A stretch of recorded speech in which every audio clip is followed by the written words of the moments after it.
જો તમે પોતાના ઘરની અંદર ગાર્ડન બનાવવા માંગતા હોય કાં તો પછી બાલ્કનીમાં છોડો રોપવા માંગતા હોય ને તો આ પ્રોસેસ એકદમ ઇન્ટરેસ્ટિંગ હોય છે અને ઘણી રોમાંચક પણ હોય છે. નવા છોડો લાવવા, નવું જીવન વધવાની લાગણી કરવી, તેને પાણી સમયસર આપવું અને ઘણી બધી વસ્તુઓ સાથે આવે છે. પરંતુ ઘણી બધી ભૂલો કરે છે લોકો, જે તમારે ના કરવી જોઈએ, તેને ટાળવું જોઈએ.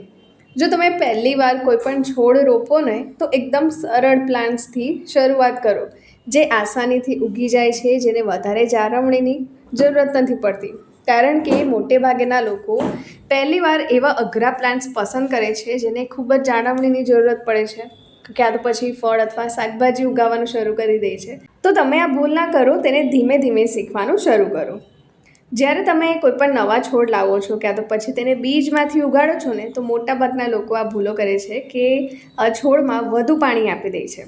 ઘણા બધા છોડ એવા હોય છે જેને દિવસમાં માત્ર એક જ વાર પાણી આપવાની જરૂરત હોય છે. બીજી તરફ એવા પણ છોડ હોય છે કે 3 થી 4 દિવસમાં માત્ર તેને એક જ વાર પાણીની જરૂરત પડતી હોય છે. તો તમારે થોડું રિસર્ચ પણ કરવી પડશે. મોટે ભાગના શિખાઉ લોકો એ પણ ભૂલ કરે છે કે છોડને ખોટી જગ્યા પર રાખે છે. કેવી રીતે? એક એક્ઝામ્પલ તરીકે સમજાવું તો સ્નેક પ્લાન્ટને એક દિવસમાં માત્ર 1 કે 2 કલાકની સૂર્યપ્રકાશની જરૂરત હોય છે. જ્યાં બીજી તરફ ડ્રેગન ફ્રૂટની વાત કરીએ તો તેને 6 કલાકની સૂર્યપ્રકાશની જરૂરત હોય છે. સ્ટ્રોબેરીને 5 કલાકની જરૂરત હોય છે. તો બધાની જરૂરિયાત અલગ અલગ હોય છે. તો જરૂરિયાત મુજબ તેની જગ્યાનું આયોજન કરવું જોઈએ. માટીમાં કોઈ પણ વસ્તુઓ મિક્સ કરીને તમે જો છોડમાં રોપી દો છો ને તો તે પણ તમારા છોડના સ્વાસ્થ્યને ખરાબ કરી શકે છે. અને એવું વિચારવું કે રેતી બગીચાની માટીનો સૌથી મહત્ત્વપૂર્ણ ભાગ છે, એ પણ ખોટી વસ્તુ છે. સરળ શબ્દોમાં કહીએ તો બગીચાની માટી માટે તમારે 50% બગીચાની માટી લેવાની છે, 20% કોકોપીટ લેવાનું છે, 20% તમે ખાતર ઉમેરો અને થોડું ફર્ટાઇલ મિક્સ કરી દો. ઘરની અંદરના છોડ હોય ક્યાં તો પછી નાના ફળોનો ઝાડ હોય, લોકો માટે જગ્યાને સાંકડી કરવી એક સ્વાભાવિક વસ્તુ છે. કારણ કે તેઓ લોકો વિચારે છે કે જગ્યાને સાંકડી કરવી એટલે કે નાની કરી દેવી, તેનાથી વધુ સારું દેખાશે, સ્વચ્છ હવા મળશે અને એના જેવા જ અન્ય લાભો પણ મળશે.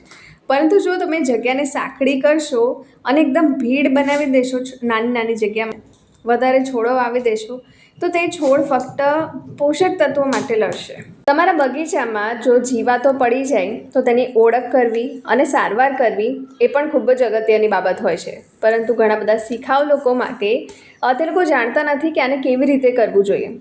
જો શરૂઆત માટે આપણે વાત કરીએ ને તો જંતુની સમસ્યા છે કે નથી તેને ઓળખવા માટે સફેદ પાવડર અથવા પાંદડામાં ડંખના નાના નિશાનો અથવા કાપો જુઓ તો એ પછી તમે યોગ્ય સમયે તેની સારવાર કરી શકો છો.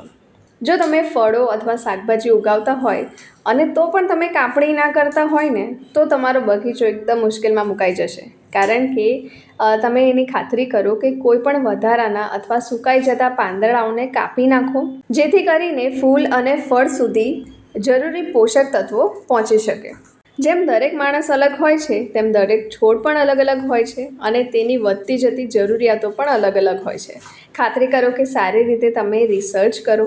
તમારા નજીકના માળી સાથે તમે વાત કરી શકો છો, થોડી નોલેજ લઈ શકો છો કે કયા છોડને કેટલી જગ્યા જોઈએ, કયા છોડને પહોળા કુંડામાં રાખવા જોઈએ, કયા છોડને ઊંડા કુંડામાં રાખવા જોઈએ. તમે વારંવાર સાંભળ્યું હશે કે ખાતર આપવું એ તમારા છોડ માટે સૌથી ખરાબ વસ્તુ છે. પરંતુ આ બિલકુલ સાચું નથી.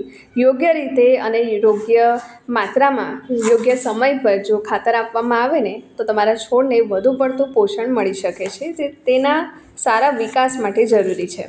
તો આ વિડીયોને તમે જરૂરથી બધા સાથે શેર કરજો, ખાસ કરીને જે લોકો પોતાના ઘરે ગાર્ડનિંગ કરવાનું પસંદ કરે છે.